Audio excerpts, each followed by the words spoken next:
Welcome back, everyone, to Pod of Thrones. I'm Jennifer. I'm Jennifer. Are we that out of practice? It hasn't been that long. No, I was just excited. Since last weekend's Pod Stravaganza. I jumped the gun. So we didn't, usually we like to talk about the episode before we watch, but we didn't have time for that tonight. And wow. So. What a Father's Day episode. Yeah, I remember it was Lore Master Kevin once who pointed out that Game of Thrones did some funny and seemingly purposeful timing on that once or twice during Game of Thrones, where the Father's Day Sunday night episode just happened to be some kind of awful father-related event. Was it the Red Wedding? Oh, I'm not sure. I'd have to go back and look that up. But I just remember that being a thing. And I was going into this episode, I was thinking about earlier today going, I wonder if they're going to do something with Westworld tonight about someone being an awful dad, which of course would either have to be Ford being the dad of everybody or old man William doing something horrible. Is he really that bad though? Because in the real world, he was kind of a good guy. And who doesn't want, like, you and I go into video games and fuck everybody up. You know? I'm glad you said up. Yeah, well, we don't have those kinds of games. Yeah, I mean, I really don't. Although in Fallout 4, I did take a character through a couple romance plot lines just to see what would happen. And you got married or something, didn't you? Well, I don't think you could really do that, but you could make you could kind of have like your main hoe, and then your other hoes would be your stable, but like a bunch of people will eventually love you if you spend enough time with all these different companions. Oh, I adopted children. That was in Skyrim. Yes. Yes, you had children. No marriage, no husband. But I had sex with a robot in Fallout. In Fallout New Vegas, I had sex with a dried out old ghoul. My robot was at least charismatic. I don't know. Your robot had personality. Yeah. But I'm not sure. I don't know. They both sound kind of equally scary. Well, robots are made to please. As we know from Westworld. It's all like whirring rotors and metal pits. But on the other hand, the ghouls don't look like they have a whole lot of juices left. That's all. I think I've said enough. Yeah. And if you haven't played the Fallout games, if you haven't played the Fallout games, damn it, get on that shit, because there are so many crossovers between this and Westworld anyway. So this was the Father's Day episode of Westworld. Quite an Happy episode Father's Day, everybody. Yeah.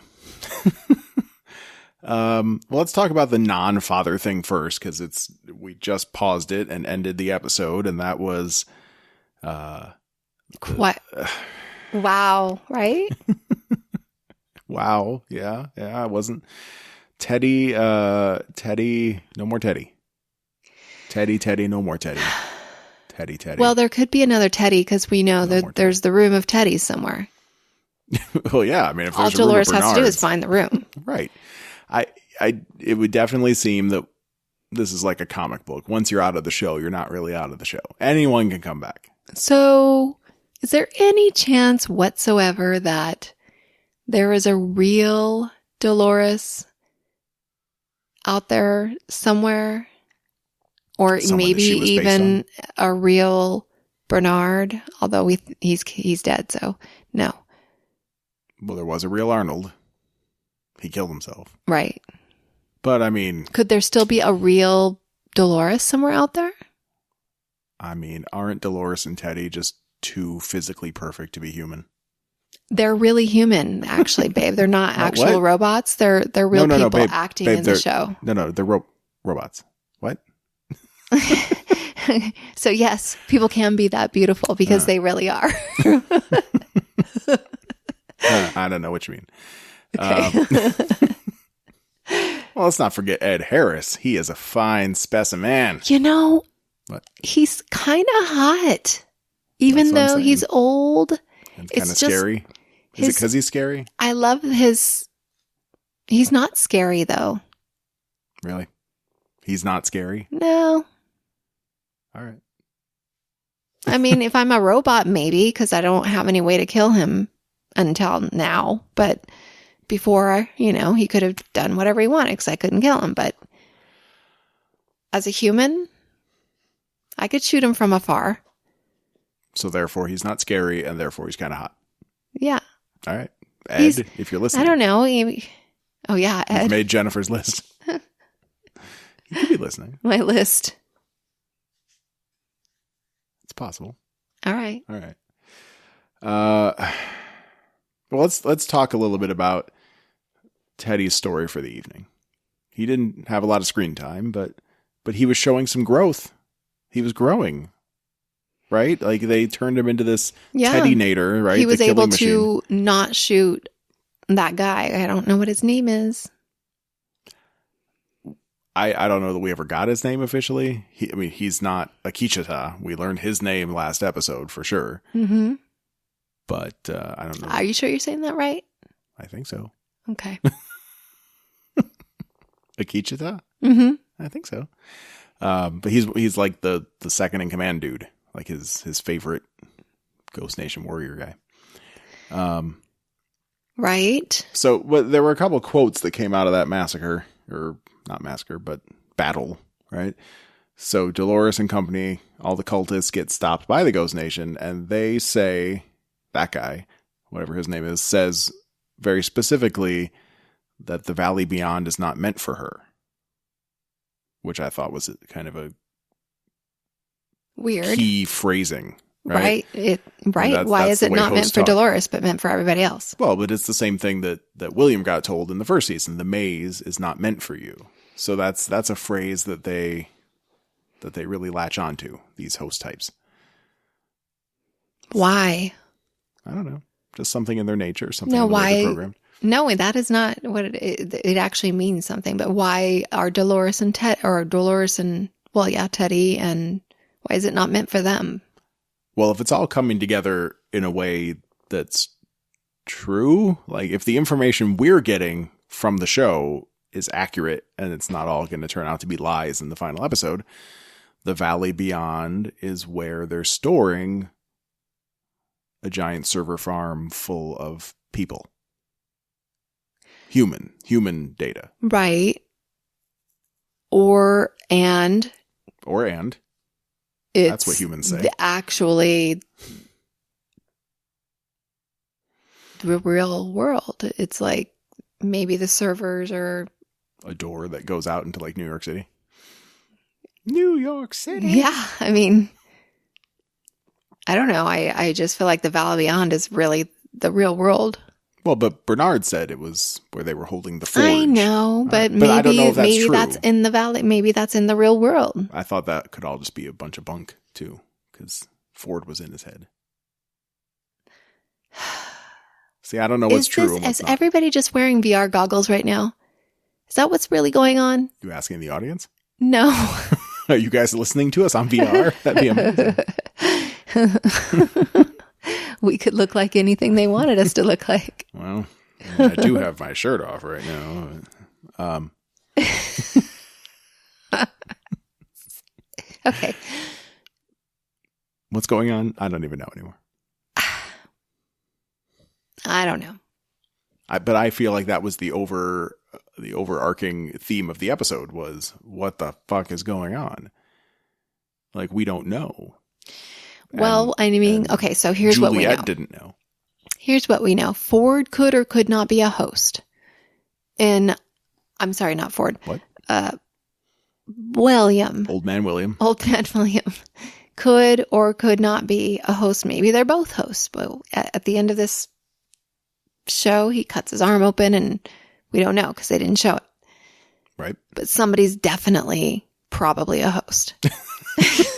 Someone, at least one person that we saw today. Right. Maeve is still alive. And I don't think Maeve's story is over, which is good because we're starting to run out of characters. Where is Hector? We don't know. All right. Well, Bernard may or may have gotten Ford out of his head and left Elsie. Right. Well, can we? Okay, let's go. Let's finish Dolores. Let's finish Dolores. Okay. The other quote I wrote down after the big fight where Teddy basically wins the fight for everybody. Before they killed the second to last Ghost Nation dude, that guy said, "There is no place for you in the New World," trying to warn Dolores from going to what she thinks is, part of reality. The door. We don't know where the door goes. Could be a server farm. Could be a wormhole that takes you to New York City. We don't really know. Okay. But then Teddy lets one get away and his arm's kind of twitching. But she said, go finish all these fuckers off. And he didn't, which was very nice of him. The one guy got away. Right. Maybe he's getting a real conscience, do you think? Well, he's growing. He's really turning a corner. Right? He almost turned that corner. Yeah, almost. Right. So then we didn't see them again until the end of the episode. They're close to the Valley Beyond. That's what Dolores says. And Teddy starts thinking and musing and loading his gun. Totally not suspiciously. But he goes back and remembers the old days when he first came online. He saw Dolores across the room and she looked cold. I assume that just means her nips were hard, but she was off. But she was just standing there. It was a room with all the original hosts in it. We should go back and look at that. See who was there? See who was in that room, yeah. Okay. Anyone else that we should know besides Dolores and Teddy? Wish I would have freeze framed that before. I could rewind it while we talk. Okay. Well, but she made him into a monster, and he has a problem with that. He doesn't seem to like that very much. But he says he's going to protect her till the day he dies. And then he can't protect her anymore. Oh, it's so sad. Yeah. Oh. I mean, there's a part of me that's kind of happy for him for getting away, because it's all been very insane. But again, she's probably just going to bring him back. What do you think he's going to do then? Well, he blew his brains out. I mean, if you damage that core, that marble, I don't think. Do you think he shot himself in the marbles? I think so. Yeah. If you went in through the temple there, I think you're going to at least nick it. Yeah, at least nick your marbles. Well, might not lose all your marbles. Maybe there's extra marbles. Oh, I'm sure there is somewhere. Well, then. The cradle couldn't have been the only backup for the server farm, right? I wouldn't think so. Okay. I have no idea. We'll find out. But I'm sure we'll see Teddy again eventually. We thought, after season 1, I was like, well, Anthony Hopkins had a good run. I mean, it was kind of cool of him to come on this show and help them get the show started. And he's this amazing old school actor. And then he gets to retire. And then, now, this is probably one of the last things he's ever going to do because he's probably tired. And this was great. He did an awesome job in this season being kind of sinister. That maybe he's a good guy at the end. We don't know. But now he's out. Gone. He's gone. I'm sad, but that's okay. And here he is. So he's just going to keep popping in. At least he got a vacation. Maybe he's really gone now, but I don't think so. I think that would have been more dramatic, don't you? I think it's the complete opposite of that. I think this has not gone Bernard's way. So let's talk about that. Bernard, I wrote my heading down when I was taking notes as Bernard and Charlotte, but we actually didn't really see any of Charlotte. This was more Bernard, Ford, and Elsie, and Maeve. So when this starts, they're testing out what I'm just going to call Maeve Tech. And they put Maeve Tech inside Clem. Good old Clementine. She's back again. Very pale. She's not looking healthy. She looks awful. I don't know that she ever looked really healthy. She's very skinny. But she really looks really bad. She's lost some blood. She's got some dark circles under her eyes there. Yeah. So they put Maeve's code inside her, but just the important parts that make all the hosts want to kill each other. And they demonstrated that, and it was awful. Yeah. One dude even bit like another dude's throat out. Yes. Gross. He was just like a zombie. Why didn't I think of that? I was like, that really reminds me of something. It's not just something I've seen like 1,000 times in Walking Dead fucking shows. So Maeve Tech works. So Clem's their new weapon. They're going to send her out into the field to try to round up all the rest of the hosts, I guess. Are they going to kill each other? Yeah. Well, I guess they're just going to send Clementine out, and she will make everybody kill each other, and then there won't be any hosts left. I guess. I think at this point, the only one that they really have to worry about is Dolores. And Clementine's very far away from wherever Dolores is. All the other hosts don't seem to put up much of a resistance, you know? Well, we don't really know what's going on. What other hosts are out there? This episode, we saw nothing. We don't know, but most of the hosts, most of them are still living their lives. They're still in their cycles and just not understanding that they're free. Like we've talked about that before. So, are they though right now? Well, at this very moment, we don't know, but we have seen like Mom and Maeve's daughter just like still doing the laundry and shit. You know, we've seen some hosts still running a bar. We've seen little snippets of that here and there. Yeah, I guess so. It doesn't seem like all the hosts are having an uprising. But even if they are, most of them are not badasses like Dolores. And I still love, and it does come up here, of course, in this episode, that the guys with guns who are running around shooting all the hosts are considered to be the QA team, which, if you work in technology, you'll know is the quality assurance team. Those are the guys that test out your software and find all the bugs and then report it back to the programmers to fix them. In this world... Well, maybe this is the quick ass team. The quick ass team? Yeah. Okay. Maybe. Except they're not very good at their jobs. But even then, quick. Yeah, definitely not quick. Yeah. It tickles me in any case. What does it stand for? QA? In this show. Well, apparently quick ass. And that's not quality assurance. I don't fucking know. They're just assuring fucking blood. That's all they're really assuring. Like the BA team. Okay. So Ford's in Bernard's head. He's watching this stuff happen with Clementine, which I did find interesting that Clem did not affect Bernard, even though she was projecting her death field. But, you know, whatevs. That is interesting. Maybe it's very directional because she was holding out her hand and shooting out death waves. You know what that's like? It's like the Kingsman mixed with Walking Dead. Remember in the Kingsman, they made all the people go crazy with their cell phone signals? Oh, yeah. Yeah. Anyway. So Bernard's watching that go, and Ford's like, hey, we got something to do. And they go see Maeve, but they can't get in and talk to her. That's all right. But Bernard was in the field with Elsie. No, that was a couple episodes ago. Last episode. This episode. Later in the episode, yeah. All right, you think that was later? Last episode, Elsie ran off to find guns in a car, and Bernard killed some guards, and then wandered off. I don't know. Got caught. Charlotte found out he was a host. Although, no, that's still somewhere else in the timeline. Fuck, I don't know anymore. I think that's still somewhere else in the future timeline, but I don't know. Let's assume that it's going in the right timeline. We're just this one progressing normally. I think is in the present timeline. So they go see Maeve. Ford sends her a message via their little brainwave communicators, and we don't know what that is at this point. Fine. Bernard finds Elsie, they grab a car, and he tells her about the forge. So this is what we're calling it. We had the cradle before. That was where they stored the copy of Sweetwater and all of the hosts that ever existed. And Ford. He was in there.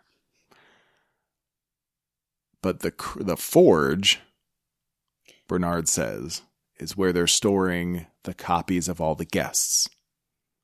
And they're going to stop Dolores from getting there while also leveraging it, I believe he said, to stop the whole everything bad that's going on.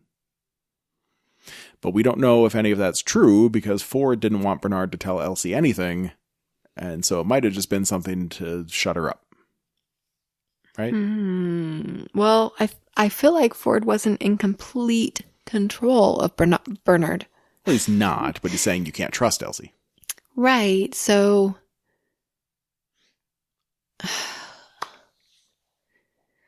who do you trust? Well, you can't trust whatever he says, Ford. Right. Well, can you? I mean, maybe Ford's telling the truth. Maybe he knows that Elsie can't be trusted. Maybe he's just, we got to do whatever it takes to get away from the humans because it's time for the birth of a new species, which is what he was saying a little bit later in the episode. Yeah, true. That means you got to crack a few eggs to make an omelet, right? Elsie's the next one to go down. Ford don't care. But he wanted him to kill her, didn't he? Not in that scene, but in the next scene, yeah. Yeah. All right. They found some dead bodies, and Elsie ran off to go scavenge them, and Ford's like, kill her, kill the bitch. But that's where, okay, so Bernard freaks out. We've never seen him lose his Get out of my emotion. You're right. What was his line there, babe? Get out of my fucking head. Yeah, that was really something. Way to go, Jeffrey Wright. You finally got to let loose. Haven't done that all season, or last year either. 2 seasons. But he tries to program Ford out of his head. He's going to delete the data that's Ford. Yeah, that seems like it would take a little longer than just a minute. Well, I feel like we've seen this in some horror movies where someone's like possessed and they try to banish the spirit, but they banish the wrong one. I've never seen that happen. Oh, we've definitely seen that happen. So the bad spirit stays and the good spirit goes into something else. Right. The good spirit like winds up going to the hell dimension. And then the evil spirit stays inside the body. I'm pretty sure that happened in like... Oh, yeah. And then at the end, and then they fool them. They like try to pretend like they're back. And then at the end, they're like, oh, heh, heh, heh. Or like their eyes are glowing red in the dark or something. Yeah. Okay, I like gotcha. That, you know, those movies with that old lady? Oh, God, which ones are those called? The old lady that... Nah, never mind. Not Poltergeist, the newer ones. Yeah, it's a D. Snyder? I was going to say Descendant. No, but we're thinking of the same thing. But I think the first movie in that series, that little boy was possessed. And I think at the end they lost. I think that boy was still possessed at the end or something. Or I the think dad so was, too. or I don't even know. It lives. But that's what I think happened here. I think Bernard, in his efforts to delete Ford, I think Ford was too strong. I think what we're going to find out is that Ford had Bernard delete himself. And now Ford's in complete control, but now Ford has the body, right? He was being nice to Elsie, kind of. He let her go. True, he could have just killed her. Maybe he was afraid it would be too risky. This is his last body. What if Elsie gets the drop on him, right? His last body. Well, like those demons, he doesn't have anyone else to jump into right now, or like the Matrix, he doesn't... he could just put himself back in the Matrix. But he can't, because the Matrix blew up. That was the cradle. He's got to get to the forge, and then maybe he can put himself into the forge and live forever. But I think that's what we're going to find out in episode 10. So I want to know what you guys think if you're listening. Is Ford still around? Is Bernard now gone? I think Ford has got to be around for the season finale at the very least. They can't just delete him. Not like that. Right. Well, he also did have one last scene to say goodbye to Maeve, and that was pretty sweet. They would have to delete him if... Never mind. What? Nothing. I was going to be tragic. Oh. Well, I won't do that. There's plenty of that to go around. The whole Maeve thing was pretty tragic. Maeve was his favorite, that Ford. He was so sweet to her. He was the one manipulating things to try to get her to escape. Not that we didn't kind of know that already. Had to be someone, and it certainly wasn't Arnold, right? So Ford had been trying to get her to escape, but in the end, he couldn't do that because she just loved her daughter too much. You know what? I was just thinking back to when Ford told Dolores that they were old enemies. Yeah. So have we seen them be enemies? Dolores and Ford? Aside from when he didn't want them to be free or whatever it was going on back in the arguments with Bernard and Ford at the beginning. Right. Well, but then I always felt like Ford's sort of hatred of Dolores was not completely hatred anyway, but he was okay with letting her go through like the nightly rapes and that storyline that, I mean, he put her into that storyline, right? Where like, right. But if he knew all along, they were becoming human. Well, but or as a aware. Human himself, Ford, unlike the hosts who forget everything every night, right? They go to bed, they wake up, everything's new again. Yeah. Ford is flawed like the rest of us and will hold grudges. And even though she's not alive, she still seems alive. And I think he, for 30 years or whatever it was, has been holding a grudge for her killing Arnold. That would be enough to make them enemies. Even though it wasn't her fault. No. I think so. No. It would be like, let's say we had a backyard, which we don't because we live in California. Let's say we had a backyard. We have a backyard. Not really. And I got a nice riding mower. Oh. Okay. Yeah, we don't have that kind of backyard. And okay, let's I'm pretend. riding around on my riding mower, and I see one of the kids left a ball in the yard or something. So I go down to get the ball, and then the mower accidentally rolls over me. You. And I'm shredded. to Yikes. bits. Okay. Now, technically, the mower still works fine. It can handle my flabby body, no problem. But would you ever be able to use that mower again? How does this equate to Dolores? I'm saying Dolores is the lawnmower in this I know situation. you're saying that. I understand. So Ford doesn't want her around, and Ford doesn't like her anymore, even though she didn't chop him up she's into a little very good- pieces. What? She didn't chop him up into little pieces. She shot him in the head. He told her to. I mean, through programming, kind of, but I mean, he wanted her to. But even still, but that was probably that was probably just a. Well, he's suicided. That was just a hoax. Fine. Okay, so one day I jump in front of the lawnmower and I let it cut me to bits. But it's a really good lawnmower, and we spent a lot of money on it, and someone's still got to take care of the yard. Do you think you could use that lawnmower? My vehicle of suicide. Would you be okay with that lawnmower still being around? Or would you hold a grudge against it? Oh my God. So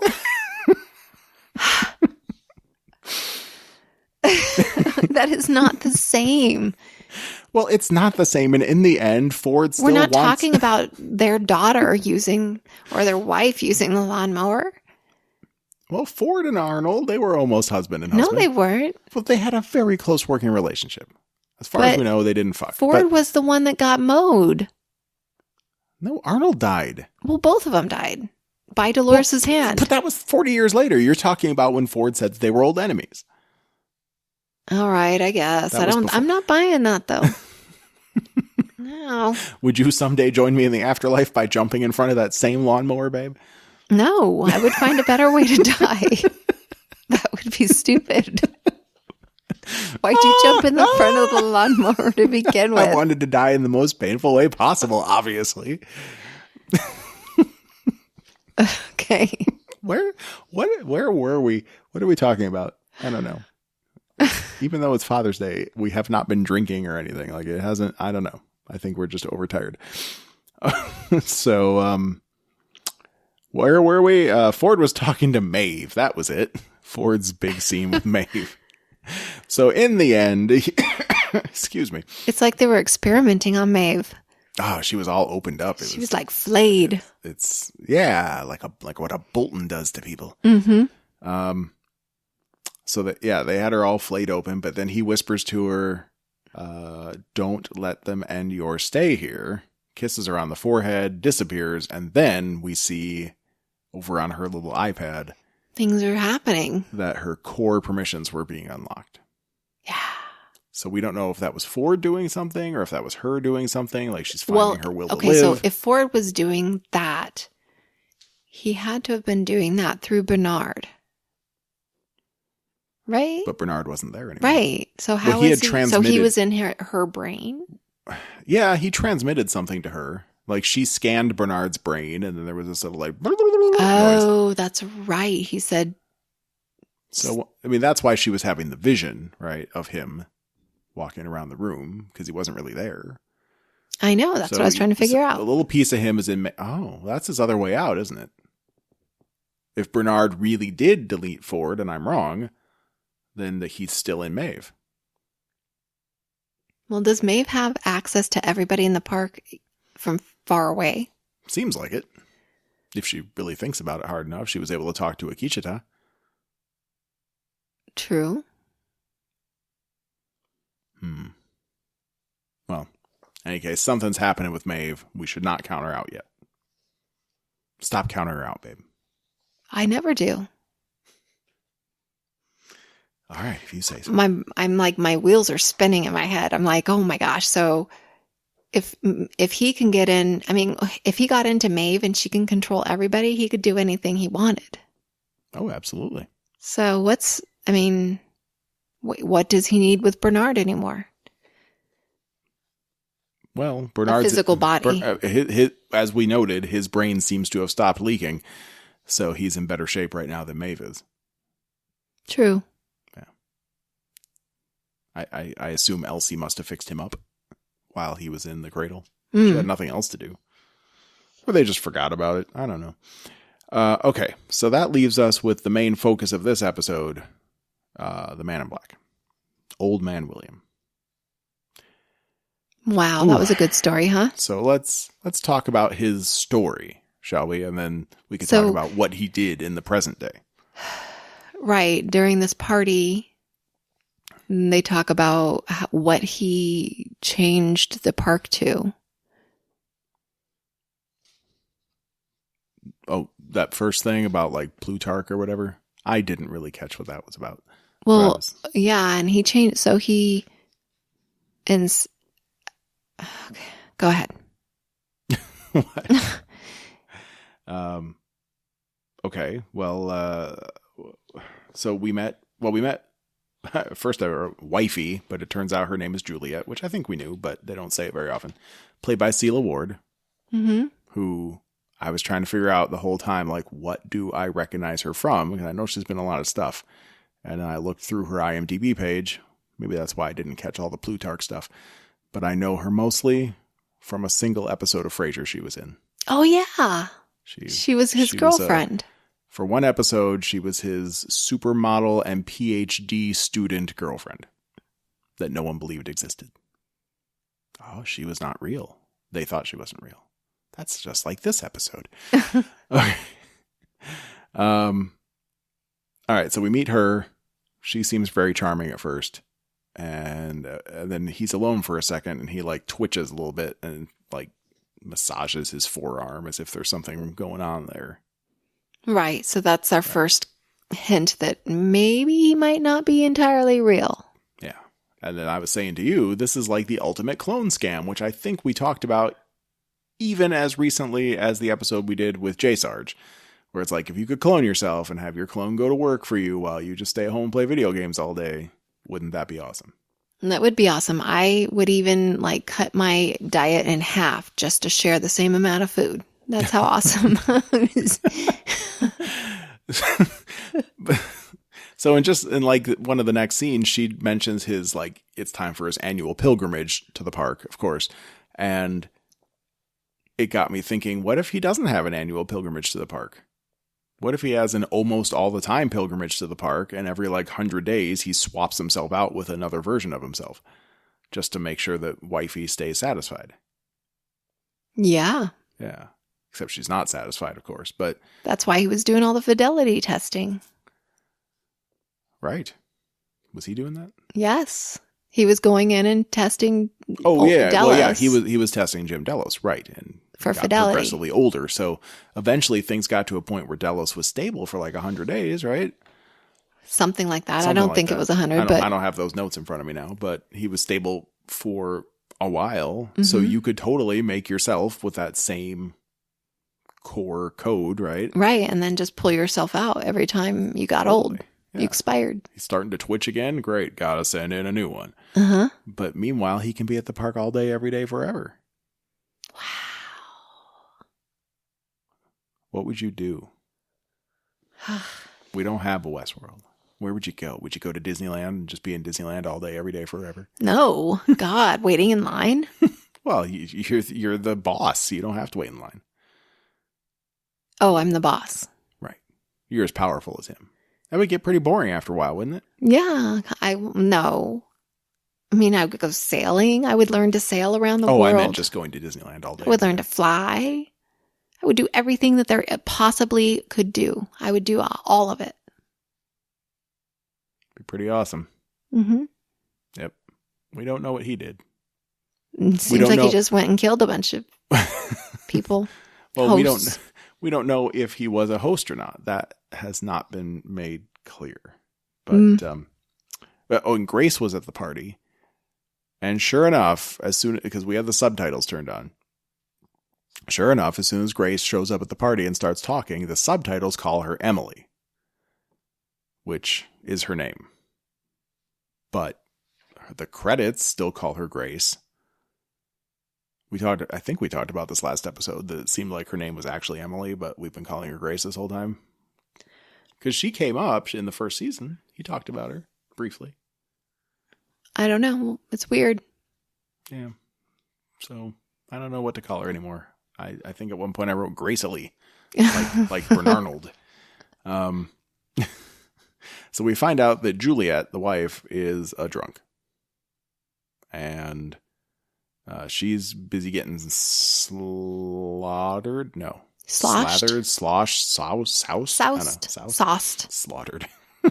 And William, old man William, runs into Ford at this same party. And they're all old, modern Ford, modern William. It's not like young men anymore, because we know that the suicide didn't happen that long ago. Mm-hmm. But, he mentions old man William's little project.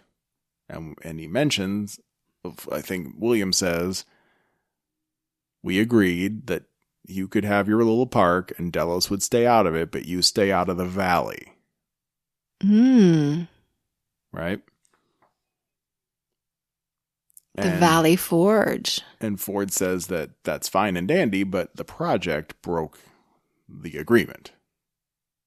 Whatever that means. And he gives him a key card of some kind. Kind of looked like a come up to my hotel room later. We'll talk about who broke what agreement. So William said Ford broke the agreement? Ford said that the project broke the agreement. The project, okay. Yeah. Don't know what that means exactly. Of course not. They wouldn't tell us everything all in one go. But William's like, no more games, Ford. Ford waits till he leaves, and it was a real Montgomery Burns moment. Like, oh yes, one more game. All right. So they get Juliet home. Turns out she's kind of an angry drunk, because she seemed very charming and nice at the beginning of the episode. Yes, and even at the party, she Right. looked at him with kind of a concerned, loving look. Right. Gazed at him from across the room. Yeah. Seemed all right. But then she gets home. They get home, and she's like, fuck you! She mentions his pilgrimage, calls him a virus and a phony, but Grace sees it. Or Emily, Gracely. They said she's going to go back to rehab. She says, no. And they put Juliet to bed. And he hides the card in a book. And that's all we see at that moment. They talk about having her committed, but then water starts dripping. We find out she's dead. Mm-hmm. So they later show us the scene in between all that, where he confesses to Juliet that he belongs in that other world, that he is a phony. She's the only one that can see it. There's this darkness in him. But he tried to be good. He didn't. He seemed good. Isn't that the best you could ask for? I mean, we're all broken in our various ways. If he is trying in the real world to make the world a better place and has succeeded, isn't that all right? It's not a great reason to kill yourself, right? Well, right. If you don't like the guy, just leave. And just leave. You have right? money. But he was like never, I get the impression he was never abusive to her. He was kind, generous, and loving. But it was all fake. Or giving. He doesn't actually feel those things. But again, like, she could get a side piece. She could get a divorce. Right. She could do all sorts of things. She was broken. She had depression problems. Yeah. Yeah. You can't, once it gets to the suicide point, I mean, you can't blame yourself, right? Of course, everybody always does. But ultimately, she has the biggest problem of all of them, because she just couldn't find a way out. She should have gotten help. Mm-hmm. Or Get help, people. Let people help her. She didn't let people help her. Well, she didn't, yeah. Right. So she looks at the key card, and that's where we see something that I did pause. I almost never do this, but I had to pause it. So it's all this video from like season 1's horrible Old Man William, right? Mm-hmm. And then there's this box over all of it that says that William is category 47B with this red triangle or an up arrow next to it. And it says that he is rare, 0.0072% of people have his personality profile. And just the word rare immediately made me think Pokemon. Because these Delos guys, they really are trying to catch them all. But his profile breakdown was persecutory, which I think means like paranoid, right? Like you think everyone's out to get you. Except then it also called him paranoid and delusional. Well, what does to persecute mean? Means to go after someone, right? Okay. Or maybe persecutory subtype means he's going after other people. Right. That's what I was taking it as. Okay.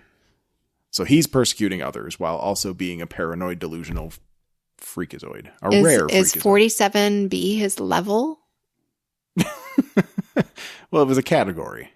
I know. So I figured, they must just have like category 47 is for the psychopaths, and he is the B type of category 47, which is persecutory, delusional, paranoid. So is that his real true identity that they got? And that's what everybody's, like all the humans' chips look like and what data they hold? I would imagine so. I think we'll see some little machine that can spit out those cards at the forge. I think about what a forge is, if that code name means anything. The cradle, we know what a cradle is. You put babies in it.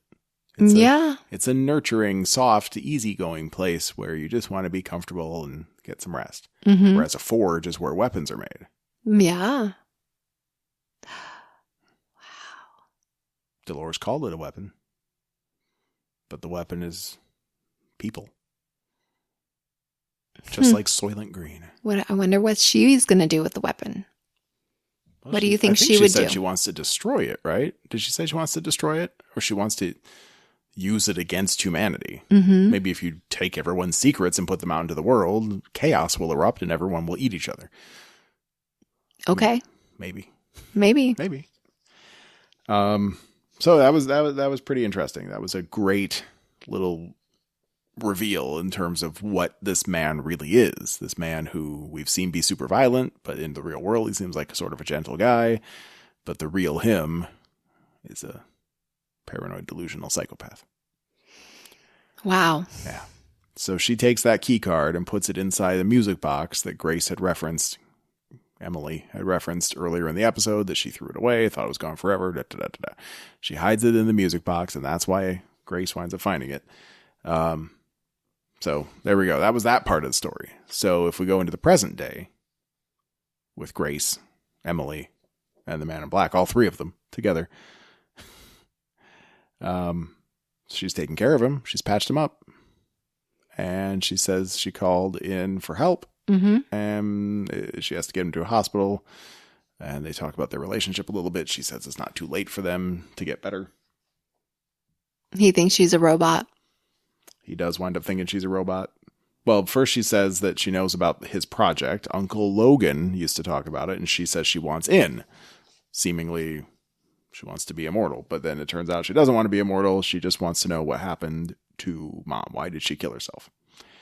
And in the middle of all that, we find out a little bit more about how the park works. You remember? She says, they start talking a bunch of like Star Trek science jargon, but it was all about how you're really accurately profiling these people. How are you getting their every move? How are you getting their every thought? How are you scanning their brains? Where is the scanner? And it turns out it's in the hats. Oh. The cowboy hats. Did you miss that part the first time around? I did miss that part. No. Yeah. So I guess the cowboy hats have a scanner in it that transmits because it's not just about what you do. You can log people's actions through all the security cameras in the game, in the world. But you also want to know how they're getting to those decisions. And that's where the brain scanning. See, I would be the kind of person who would be like, screw this hat. It's making my head sweat. I'm taking it off. Do you think Westworld is a place where they'd have a hat for someone even my size? I mean, I'd probably shed a tear. I'd be like, oh my God. It's like you guys really know me. Yes, they would probably have a hat for your giant head. That'd be amazing. What? I'm just saying. They'd have to build an extra strong scanner to get all the way into the center of my brain. Through all the layers of skull and juices that are up there.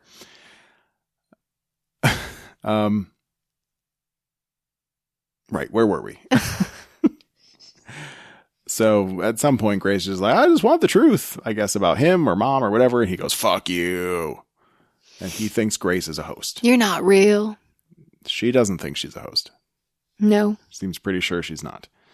But when she says that she read his profile and found out that everything about him is one big lie, which is the same stuff Juliet was saying before she killed herself. We don't know what that means.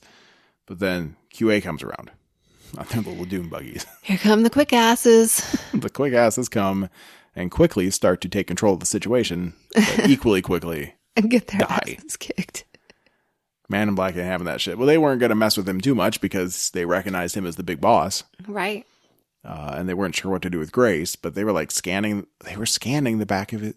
Wait a second. Yeah, they scanned the back of his neck and he came through like cleared or whatever, which they were looking for hosts. Did he come through cleared?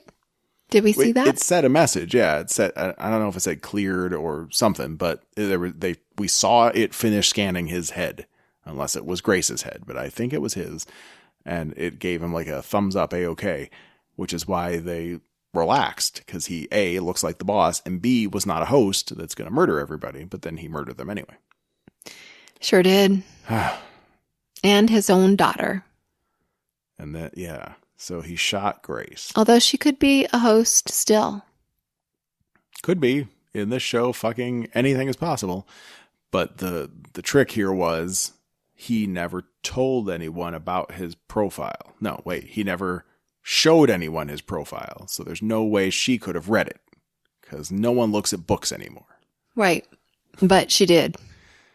But she did. So yeah, she had it in her pocket and everything. But he didn't find that out until after he shot her, and she appeared to be dead. It looked like he just shot her in the arm at first. I mean, he gets shot like 3 times. He lives fucking forever. Kind of in this area, shoulder. It could have nicked a lung, but she would still have one good lung. Yeah. But maybe she's alive. She appeared dead. Maybe she's just in a coma, but who's going to come get her? The QA team's already down. There's no one to set off another flare gun. So, as far as we know, he killed gracefully. And probably kind of feels bad about that because he puts a gun to his head. And he does not pull the trigger. Not like Teddy. Teddy pulled that trigger. He does not. He instead cuts his arm open. Right. So we saw him rubbing his arm. And at the end when he cuts his arm open, that was just a couple minutes after we saw Bernard cut his arm open so that he could reprogram himself. Mm-hmm. So the implication is that at this point, William's not sure if he's alive or not. I think that's what we're at. Like, he doesn't even know. So he's going to cut his arm open to see if there's a USB port down there. Right. Well, that's kind of, that's what it is, right? Yeah.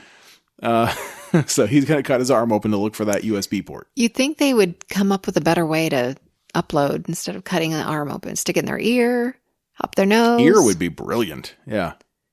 Up nose, also pretty good, because these guys don't actually need to breathe. Right. Yeah. Or do they? You could teach them a thing or two, babe. Well, maybe they do at this point. It seems like they have all these fake organs. They have hearts. I guess it would look kind of silly if they were plugging their ear in. Well, it looks a little silly having someone cut open their arm and pull a USB port out of it. Not as silly as it up your nose. All right. With a rubber hose. Okay, Biff from Back to the Future. Yeah, so we don't know. There have been rumors going around the internet, a lot of speculation that he is actually a host, and I think he has been a host. But I think we're going to find out for sure that this one is not a host. Mm-hmm. I think he's the real William. But I think so too. He's not sure. I feel like he passed the scan. But he's still not sure because Bernard has passed the scan before too. Well, Bernard passed a DNA scan, but those drones were also kind of on Bernard's side in the end. Like, he could control them if he needed to. No, he's been scanned elsewhere. Maybe. Anyway. I don't know. It's time for bed. Is it time for bed? Yeah, I guess it is. We've been recording for a little while now. So there we have it. We know we have Teddy dead. Man in Black not dead. Teddy's a host. Man in Black, we don't know. Maeve still flayed. Probably going to get better. What else? Is that it? Still don't know where Hector is. Maybe she will reach out to Clementine to come help her. Clementine, definitely not in good shape. Right. Hector, Felix, and Sylvester still missing in action. And Armistice. And the daughter. And the daughter. And Kachichi. Akichita. Or Kachichi. That could be his name for short. I think it's Kachichi. When Akichita is too hard to say, just say, hey, Kachichi, come here.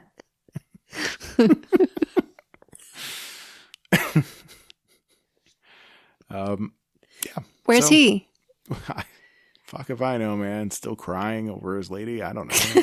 Oh, you're so mean. Know. He's been standing there for 20 years, just like she has been. He's just vigil over her. I don't know. We only have one episode left. So there's a lot that needs to happen in that one episode. I hope it's an extra long one or something. But I think we've got a lot of questions that need answering, and maybe we'll even do a little midweek deeper dive. Who knows? You never can tell around here anymore, can you? No. But keep an eye out for that, because it just might happen. Okay. All right. I will. Hey, if this is your first time here and you're still listening to this, hit subscribe if you haven't already. And I'm saying that not just to podcast listeners, but also YouTube listeners, because I got that working. Oh. Yeah. Our episodes are on YouTube now. Not all of them yet, because our podcast host put 30 up at once when I finally enabled it properly, and YouTube marked me as a spammer and got really mad. But I fixed that. And now when I publish a new podcast episode, it will also be on YouTube on the Kid Free Weekend channel. Wow, how fun. Yeah, I hope so. There's other stuff I want to do, but I figured the podcast can go up there first. But no video. No video right now. Nope. You'd have to put a shirt on for that. Yeah, I don't want to do that. Not with summer just starting. Ugh, maybe in the winter. All right. All right. I think that's it for now. Good night, everybody. And get out of my fucking head!